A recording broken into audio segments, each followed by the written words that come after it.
Hey, how's it going? It's Suzanne Hogan. So I give talks, teach, and do workshops around the Kansas City area from time to time. And recently, I presented to a public history class at the University of Missouri, Kansas City, where I met Christina Loya. This is one of my favorite local podcasts. And yeah, I really wanted to get, my story out there. So, my great-aunt's story. I remember you said, my great-aunt was in Mariachi Estrella, and I thought, what? Yeah, and you had heard of them. Mariachi Estrella was one of the very first all-female mariachi groups in the country. Mariachi music features an ensemble of different players, with instruments like the higher-pitched guitar called the vihuela and the bass guitar called the guitarrón. There's violins, trumpets, percussion, singing, dancing. It's heartfelt music. It's the music of Mexico. And for a short stint during the 1980s, Mariachi Estrella, a group of 7 trailblazing women in Kansas, were a force. They broke the mold in a male-dominated music scene. I first learned about Mariachi Estrella because of a show that used to be on KCUR called KC Currents. Nearly 2 decades ago now, host and dear friend Sylvia Maria Gross did this incredible interview with 3 of the, at that time, group's surviving members. Isabel Gonzalez, Teresa Cuevas, and Rachel Zangalang. Welcome to KC Currents. So we're here right near Our Lady of Guadalupe Church in Topeka, which is where Mariachi Estrella was first formed. And one of the people she interviewed was Christina Loya's great-aunt, Isabel Boli Gonzalez. Yeah, for me, number one, it's just a lot of fun. It's fun to play, and the songs, a lot of the songs, whether they're instrumental or sung, but mostly the ones that have words are just real deep. They're deep emotions, whether it's joyful or sorrow or love gone bad, or unrequited love, whatever it is, it's real deep emotions. What these women have built, for our family, has been... They were cultural representatives. But since this 2006 interview, a lot has happened. And Christina Loya isn't the only descendant of that very first wave of members who is taking it upon themselves to celebrate the legacy of Mariachi Estrella in their very own important new ways. This is A People's History of Kansas City. This episode, how a group of inspiring women, estrellas, stars, continue to shine. Women took this deeply patriarchal institution and kind of created their own space in it. We called it mariachi fever that we caught.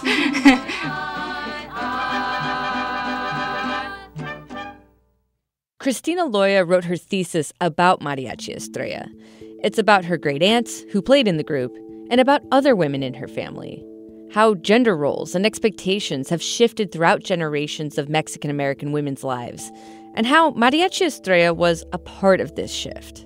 Even in mariachi music, it's very masculine.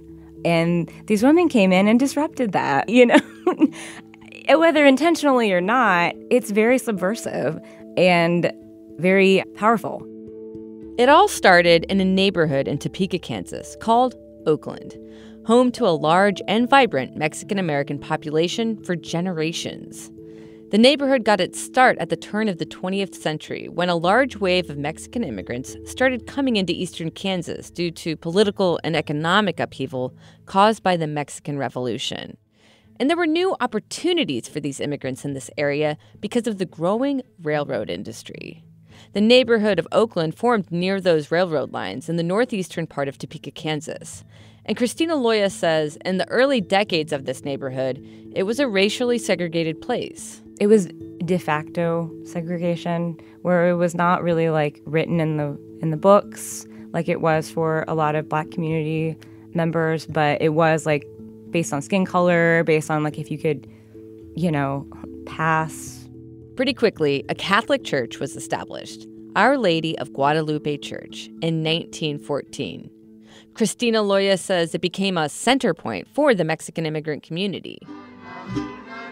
In 1933, an annual Topeka, Kansas tradition, the Fiesta, was born. A big party in the summertime that's put on by the church as a fundraiser and celebration. It's full of music, food, and dancing. People decorate their homes. They crown a Fiesta queen and king. And it's a joyous occasion celebrating Mexican culture that's still going strong to this day. Like, everybody I talked to about the church and the neighborhood said Fiesta in Topeka is the best. I mean, lots of bright lights and music, and it was very exciting as a little kid. It's always the hottest week in July possible. If you're not drenched in sweat, you're not enjoying. Like, it's... Christina says the church and events like Fiesta allowed women like her great aunts and grandma to take leadership roles that didn't really exist in other parts of their lives.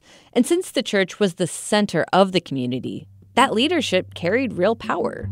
Women took this deeply patriarchal institution and kind of created their own space in it.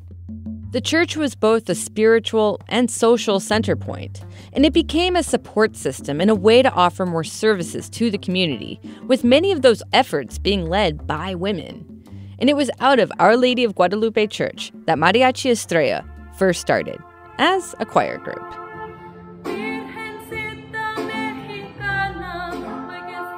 It's our culture and our heritage and everything that, makes us Mexicans. That's Teresa Cuevas from the 2006 interview I mentioned earlier. She first started playing classical violin when she was 8 years old. And then in junior high, she played for the Topeka High School Symphony. But when she graduated in the 1930s, she struggled to find a good job. She eventually got married and had 5 children. But her relationship with her husband was rocky. They eventually divorced, and it wasn't until the 1970s, when she was in her 50s, that she started playing the violin with the church choir at Our Lady of Guadalupe. The music was a part of me that made me feel like myself, like I used to feel, and that's what helped me to get over that. The choir was important to Teresa, especially when a Guatemalan priest started teaching what she calls happy songs. Caniche Alcala, who played the accordion and piano, joined in, and her sister Isabel Boli Gonzalez, who you heard from earlier. I never heard anybody saying, let's start an all-female. It just happened that all of us that were in the choir were female. Member Rachel Galvin Sangalang recalls the choir did originally have some men in it, but says the early mass time may have been at least part of the reason it ended up all female. Getting them to church on time, remember? And you had to be there at 7 to tune up and get ready. And so we decided we're going to depend on ourselves because we couldn't depend on them. And it ended up that the players were female. It was another thing. Eventually, the choir, which a lot of them still continue to perform for during Mass, started to transform into a different project. Rachel was 22 at the time, and like some of the other members of the church band, taught herself how to play her instrument, which was the guitarrón. She says what really started the band Mariachi Estrella was the inspiration they all got after a trip down to a mariachi convention in San Antonio. We called it Mariachi Fever that we got when we came back. It's Mariachi Fever. I guess you either love it or, it's just happened to strike a chord with us. The year was 1980, after that convention, when the group says that they truly formed. Other members included Rachel's sister, Dolores Galvin, Isabel Boli Gonzalez's cousin, Dolores Gonzalez Carmona, and Linda Skurlock, the only non-Mexican in the group who played the trumpet. She also, like founder, Teresa Cuevas, was recently divorced. And she said, you guys saved my life. And she started writing music for us. She had 2 little boys, and she loved to go with. She was so happy being a part of the mariachi.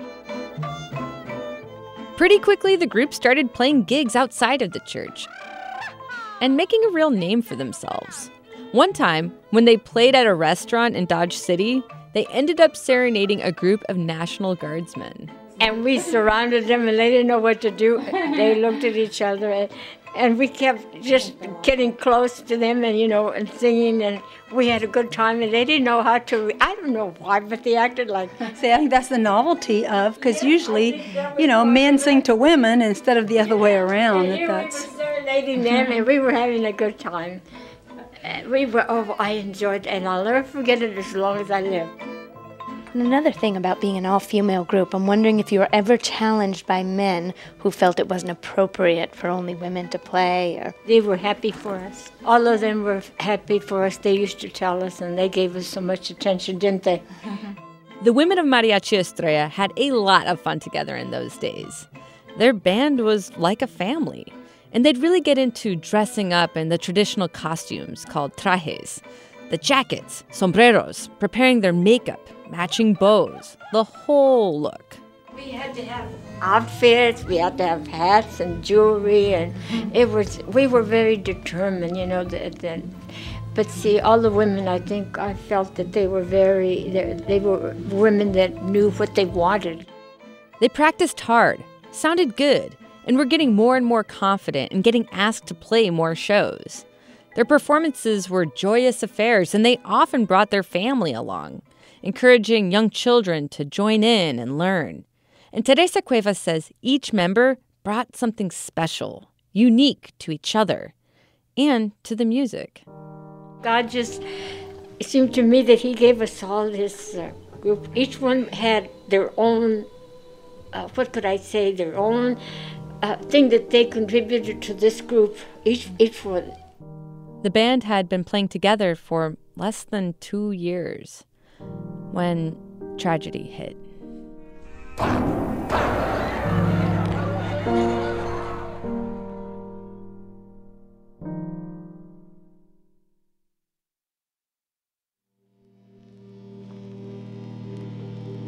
On July 17th, 1981, Mariachi Estrella was invited to play at the new Hyatt Regency Hotel in Kansas City, Missouri. They made the hour-long drive east from Topeka. A tea dance was taking place, and the band was on their way to change into their costumes. But as Mariachi Estrella was walking across the second-story skywalk, the skywalk above them collapsed. According to one eyewitness, the band was playing Duke Ellington's Satin Doll when the tune was suddenly shattered by a big snap and the sound of breaking glass. Those in the Hyatt Regency lobby said that when the first skywalk gave way, people began attempting to hold on.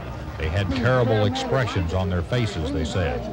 That first skywalk fell on another below, and then they both fell to the floor. The Hyatt Regency disaster remains one of the deadliest accidental structural building failures in United States history, injuring more than 200 people and killing 114. Among them were 4 members of the group Mariachi Estrella: Connie Che Alcala, Dolores Gonzalez Carmona, Dolores Galvin, and Linda Skurlock.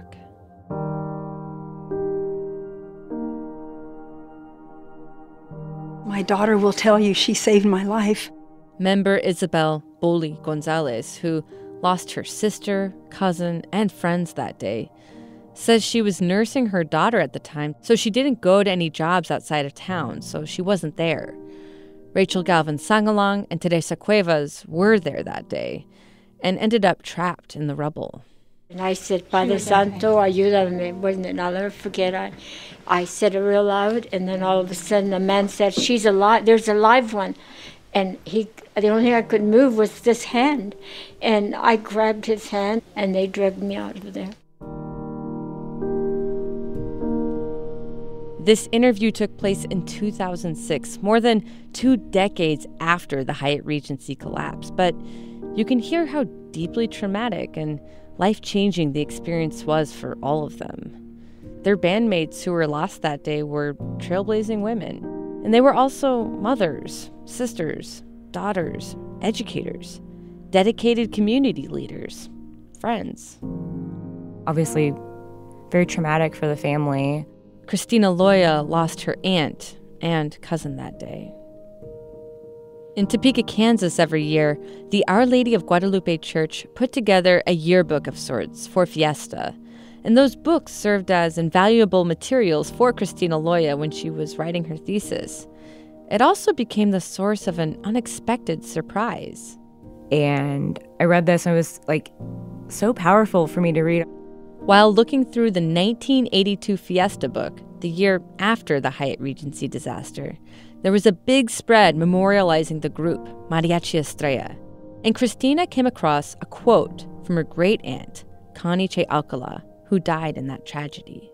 So shortly before her death, Connie Che was asked about what being part of Mariachi Estrella meant to her, and she said, "It's in my heart. I just want to see it carried on. I don't want it to die out." The shock of losing family, friends, who've been the source of so much joy for tragically too short of a time, took time for the surviving members of Mariachi Estrella to come to grips with. Does it feel like it has become a defining part of all of your lives? There are times when I can take it, and there are times when I can't hold on to it, but it affects me. Sometimes it's, But sometimes you're fine, and then other times really emotional, or it hits me other times when I'm by myself. I felt that God had saved me, and He had saved me so I could be a better mother. And after that, I devoted myself to my family, and I was a different person. Teresa Cuevas was badly injured in the accident. But as soon as she was healed, she immediately started playing for the church again. The other members also continued to play there and eventually spun off to play with different mariachi groups. But Teresa Cuevas held on to the name Mariachi Estrella and focused on passing mariachi music to her grandchildren. And nowadays, girls have, they can aspire to do whatever they want to. My granddaughters. Teresa Cuevas passed away in 2013 at the age of 93 years old. And her family says she played her violin and loved music all the way until the end. And Cristina Loya is far from the only person keeping the spirit of this group alive. My name is Maria Elena Cuevas, and I front the band Maria the Mexican. And that band is inspired by my time in the mariachi band with my grandmother, Mariachi Estrella.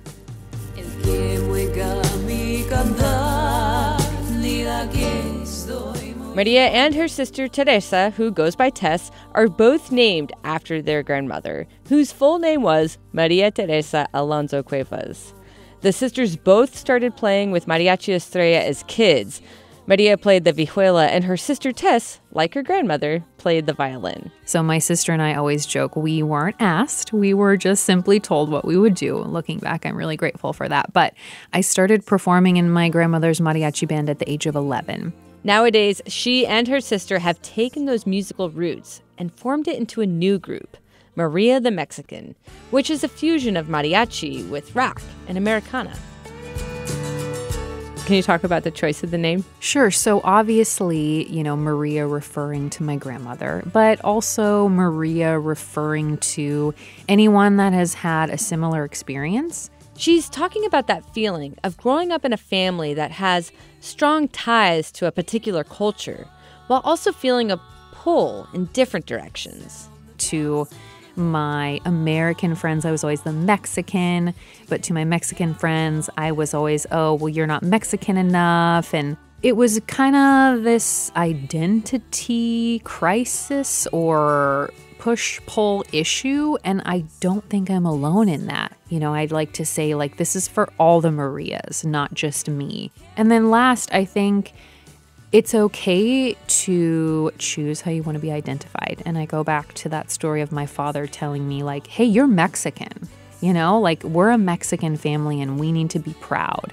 And that's what the name signifies to me. And, I think it definitely sparks a conversation about the connotation of being Mexican and why people might feel uncomfortable saying the name. That's interesting. I love the way you lay that out. It's very intentional, and that it's because you want to have those conversations. This is Maria the Mexican performing the traditional song El Cascabel, which was one of her grandmother's favorites. Maria says she still gets goosebumps every time they play it. She hopes that others will be inspired by her grandma's story. A woman who started an all-female mariachi band later in her life, overcame a major tragedy, and just kept going. So it's never too late. It's never too late to start something. you could be creating a huge part of your life and legacy. Marisol Chavez is another descendant who's trying to share that inspiration with younger generations. I'm a product coming from these women who led this, and I was like, this is so exciting. It was her great-aunt, member Isabel Bolde Gonzalez, who is still alive, who encouraged her at a young age to start playing music at Our Lady of Guadalupe Church in the Oakland neighborhood, where she grew up. That's where she taught herself different instruments. Sound familiar? Later in college, she was at a crossroads in her life, not really sure what she should be pursuing. And then I was like, you know what? No, I really want to be doing music. Now, she's a professional musician, performing in the group Mariachi Habanero, and she's a music teacher in the Oakland neighborhood, where she teaches all of her students about Mariachi Estrella. Growing up in this neighborhood, a lot of my students and a lot of just musicians in the area didn't know about Mariachi Estrella. So it's been like a goal and a mission of mine to like make sure that I tell my students about mariachi music, about Mariachi Estrella, so that they're aware.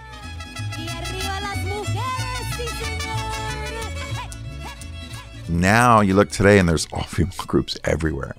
David Chavez remembers seeing Mariachi Estrella as a kid. He's a nephew of the original members. And today, he runs a live events company that brings in some of the biggest mariachi bands to Topeka and Kansas City. I just saw there was one in Chicago. We know at least 2 or 3 in San Antonio. We know 3 in LA. That's super cool. And that came from somewhere. He organized a series of mariachi concerts to help raise funds to create a monument to Mariachi Estrella at the Performing Arts Center in downtown Topeka. It honors the women whose lives were lost during the tragedy and celebrates the group's lasting legacy today. And he even helped produce a documentary about the group called Mariachi Estrella, Ad Astra per Aspera, which, for those who don't know, is the motto for the state of Kansas, meaning to the stars through difficulties. And Mariachi Estrella will always be remembered, and it's part of the past, but it helps build up for the future. Michelle Stubblefield, another of Teresa's granddaughters who played in Mariachi Estrella as a kid, led an effort to have a bronze statue made in her grandmother's likeness, right on Kansas Avenue in downtown Topeka. It's the only woman in a series of other prominent statues of Kansans that are displayed on that main thoroughfare. To acknowledge the women in this community who've done amazing things and keep the Hispanic community recognized. And I think she's a great representation of that and the strength that the Hispanic culture has brought to Topeka. As more and more family members, friends, and fans have taken up that responsibility to spread the story inspired by these women, in some ways it's a lot like mariachi music itself. It both serves as the background and center point for so many types of life events, from weddings, baptisms, funerals, church services, fiestas of all kinds. It's happy and sad. It can mean whatever it needs to mean to the individual in any moment. But at its core and best, it's meant to be shared.